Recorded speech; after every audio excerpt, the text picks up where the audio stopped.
બાપ રે, તડકો તો જો, એસી તો કરો તમે.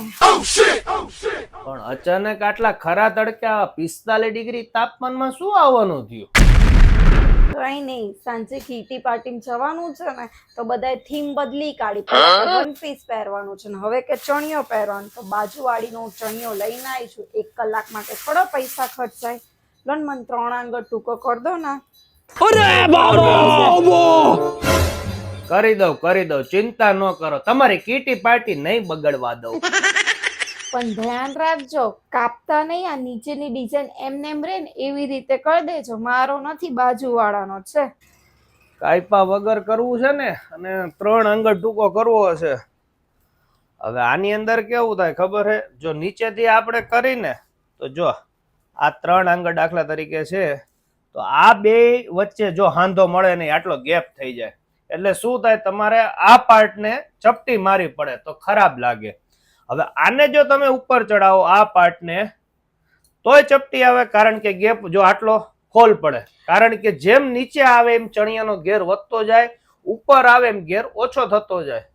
પણ આમાં તો સિલાઈ દેખાય, આ તો બહુ ખરાબ લાગે. આ પણ ખરાબ ન લાગે ને, એવું જ કરી દઉં.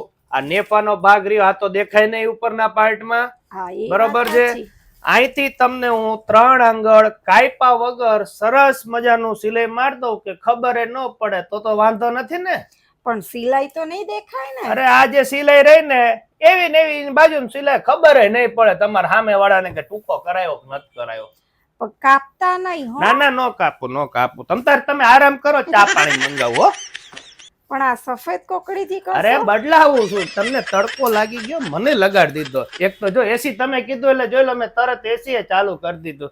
5 મિનિટ બેહો તમે. તમારે પણ જો દરજી કામ કરતા હોય, તમારે પણ જો આવા ચણિયા શોર્ટ કરવા માટે આવે, તો કોઈ ચિંતા ન કરતા કાયપા વગર સરસ મજાનું થઈ જાય. 3 આંગળ એટલે કેટલા ઇંચ થયું? ટોટલ 2 ઇંચ થયું. એટલે તમારે શું કરવાનું છે, આ નેફાના નીચેની સિલાઈથી અહીંયા 2 ઇંચે બધી જગ્યાએ નિશાન કરી નાખવાના. જેટલી કડી આવે ને, આ બધી જગ્યાએ 2 ઇંચના નિશાન કરી નાખવાના. 2 ઇંચના આપણે નિશાન મારી દીધા છે દરેક કડીમાં. પરંતુ આ અસ્તર વાળો ચણિયો છે, એટલે તમે કદાચ આમ કરવા જાવ તો અસ્તર ખસી જાય, ઊંચું નીચું થઈ જાય. એટલે શું કરવાનું છે, 5 ઉપર સિલાઈ કરી નાખવાની છે, અને જ્યાં તમે નિશાન મારેલા છે અહીંયા તમારે એક સિલાઈ મારી દેવાની છે સળંગ. અને આ સિલાઈ ઓલરેડી દબાઈ જ જવાની છે, એટલે કોઈ ખરાબ ન લાગે. તમારે મોટી જ સિલાઈ મારી દેવાની છે 5 ઉપર રાખી ફરતી. તો આપણે ફરતી સિલાઈ મારી દીધી છે, તમે જોઈ શકો છો. તમને જો કે દેખાશે નહીં, મેચિંગ કલરની છે, એટલે જો અહીંથી તમને દેખાતી હશે અંદરથી. આપણે 2 ઇંચની મોટી સિલાઈ મારી દીધી, જ્યાં નિશાન કરેલા હતા ને અહીંયા મોટો ફાક મારી દીધો. હવે એનાથી શું થશે, જ્યારે આ કાપડ આપણે ઉપર ચડાવશું ને લંબાઈ શોર્ટ માટે, એટલે કાપડ રહ્યું ને એ અંદરનું એકદમ ફિનિશિંગ વાળું રહેશે, નહીતર અસ્તર ખસી જાય અને એ બધા પ્રોબ્લેમ રહેતા હોય છે. તો ચાલો સિલાઈ મારવાનું સ્ટાર્ટ કરીએ. સિલાઈ કરી નાખીએ નાની, અને બહુ નાની નહીં કરવાની. જો આ કસ્ટમરને પાછું ખોલીને પાછું જ દેવાનું છે, એટલે મીડિયમ રાખવાની કે સિલાઈ નીકળી ન જાય, અને એમને ખોલવું હોય તો ફાટી પણ ન જાય, એનું બધું ખાસ ધ્યાન રાખવાનું. હવે નેફાના નીચેના પાર્ટથી આવી રીતે ક્રોસ થયેલે ચપટી ઉપરના પાર્ટમાં આવશે, પણ ઝીણી ઝીણી આવશે. નીચેના પાર્ટમાં આવે તો ખરાબ લાગે. અહીંયા તો ઓલરેડી આ લોકોને નાડું ફિટ કરવાનું, એટલે ક્રીસ પડતી જ હોય બહેનોને, એટલે ચિંતા નહીં કરવાની. જો હું તમને આગળ દેખાડી દઉં કે ચપટી કઈ રીતે આવશે. જો હવે આ કડી રહી ને, આ કડી ને આ કડીમાં 1/2 ઇંચનો ડિફરન્સ છે, બરોબર છે? એટલે આપણે શું કરવાનું છે, એ કડી આવે ને અહીંયા એક નાની ચપટી લઈ લેવાની છે. નાની ચપટી આવી જશે, કારણ કે નીચેનો પાર્ટ જેમ આવશે એમ મોટું થતું જતું હોય ઘેર. સેકન્ડ કડી આવી, તો સેકન્ડ કડીની અંદર પણ આપણે નાની ચપટી ફરીથી મારી દેશું. આવી જ રીતે દરેક કડીમાં આપણે ચપટી પેલા મારી લઈએ. લો, તમારો ચણિયો થઈ ગયો કમ્પ્લીટ કાયપા વગર. અને જોઈ લો, કડીની અંદર ખાલી માઇનોર આવી નાની નાની ચપટી આવે, ને આ ચપટી એ દેખાય નહીં જ્યારે તમે નાડું ફિટ કરી દો. લો, તમારો ચણિયો રેડી. કીટી પાર્ટીમાં જઈ આવો તમ તારે.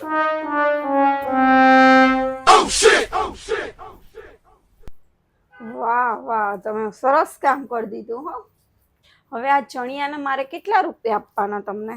આમ તો અમે ઇમરજન્સી કામના વધારે લઈ છીએ, પરંતુ તમે આવા તડકામાં આવ્યા છો અને કાયમી કસ્ટમર છો એટલે 50 રૂપિયા આપી દો ખાલી. ના ના, તમારું કામ એકદમ સારું છે અને વ્યાજબી છે. હવે મને વાંધો નહીં આવે કીટી પાર્ટીમાં જવામાં. ના ના, એમાં શું, ગરાક છે એ અમારા માટે ભગવાન બરોબર છે. તમારો પ્રસંગ હચવી જાય, તમે રાજી એટલે અમે રાજી.